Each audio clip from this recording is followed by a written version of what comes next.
Sesungguhnya bersama kemudahan ada kesusahan. Berarti nempel nggak? Nempel, melekat, nggak bisa dibuang. Sesungguhnya berani dan takut juga sama. Sesuatu yang nempel, bersebelahan. Bersebelahan. Satu paket. Berani nggak? Berani. Tapi kalau gagal gimana? Satu paket tuh begitu. Ayo dong, berani. Iya. Nah, ketika orang melakukan sesuatu, dia ingin berani, tapi dia membayangkan ketakutan-ketakutannya. Karena nempel berbarengan. Kita berharap mendapatkan kemudahan, pasti kita melalui rasa sulitnya. Pengen mengerjakan soalnya dengan mudah, maka dia harus lalui susahnya belajar. Begitu nggak? Supaya bisa berjalan kehidupannya mudah, maka kita harus siap-siap untuk melalui masa susahnya. Halo, sampai sini nyambung nggak nih? Nyambung. Maka sama, kalau kita ingin jadi orang yang berani untuk berbuat sesuatu, yuk kita kendalikan rasa takutnya.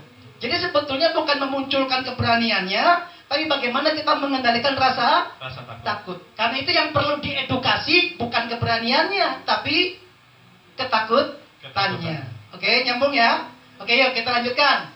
Kalau demikian berarti, gimana cara kita mengendalikan rasa takut? Yang pertama Bapak Ibu, bahwa takut itu ada dalam imajinasi.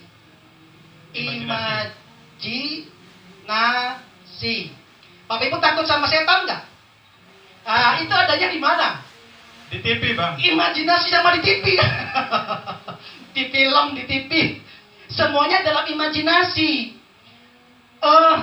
Satu kesempatan saya pernah hidup di hutan, Kang Hakim, sama teman-teman.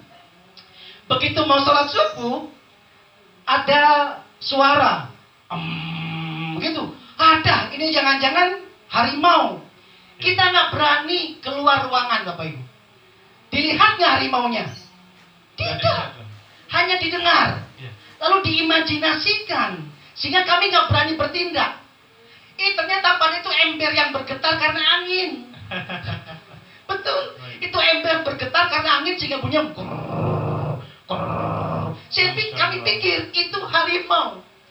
Serumah itu ada 3 orang, nggak ada yang berani keluar. Kita tayamum wudhunya. Karena khawatir ada harimau yang di hutan. Analogi kita, imajinasi kita ke situ. Berarti ketakutan sebetulnya ada di mana? Imajinasi. Di dalam diri kita. Bukan di luar. Kita sering takut menghadapi sesuatu yang belum terjadi. Oke? Kamu mau siap nikah nggak? Siap sih Bang. Cuman nafkahinya gimana nanti? Belum nikah saja sudah mikirin nafkahi. Logikanya gitu ya. Kamu belum nikah kan? Ya belum Bang. Terus gimana pusingnya sekarang? Nanti pusingnya kalau sudah nikah. Gitu ya. Kamu mau usaha nggak? Mau Bang usaha. Kalau nggak jalan gimana? Usaha aja belum. Udah mikir kalau nggak jalan. Nanti mikir kalau nggak jalan ya kalau sudah usaha. Sama seperti orang berenang, Bapak Ibu. Kalau orang berenang, kamu nyemplung dong berenang. Bisa gaya kata, gaya punggung. Gaya batu Bang. Gaya batu. Iya, kita ketakutan dulu. Padahal begitu jongkong, jubar gitu. Kalau sudah berada di kolam, mau tidak mau dia bergerak. Mau tidak mau bergerak. Kalau batu itu kan nggak punya anggota tubuh, Kang Hakim. Tapi kita diberikan anggota tubuh. Mau tidak mau tangannya ini bergerak. Kaki juga pasti nendang-nendang kan. Artinya, kepandaian kita, kemampuan kita akan teruji ketika kita melewati masa-masa itu. Gitu ya. Jadi jangan takut Bapak Ibu. Kendali kita sebetulnya hanya mengendalikan imajinasi kita. Selama ini kita terlalu yakin terhadap imajinasinya tanpa ada fakta. Lawannya fakta. Nah, untuk itu maka ketika kita hendak mengurangi rasa takut, kita belajar ya faktanya gimana. Kenyataannya gimana gitu. Kenyataannya Bang banyak toko-toko yang tutup. Oke, tapi kan kenyataannya juga banyak toko-toko yang jalan. Iya. Iya sih Bang. Tapi kan kenyataannya Bang, mereka juga sulit untuk jualan, untuk menarik konsumen. Kenyataannya banyak ke toko-toko yang ramai pengunjung. Banyak juga. Nah yuk kita tinggal bandingkan faktanya yang mana. Ketika fakta ini kita coba untuk pelajari lebih jauh, sehingga orang akan bisa mengurangi rasa takutnya. Bang jalan ini becek. Gimana ya bang, saya kalau mau jalan, ya jalan saja. Kalau kepleset gimana? Jalan. Gimana cara jalannya? Hati. Kan tapi harus jalan.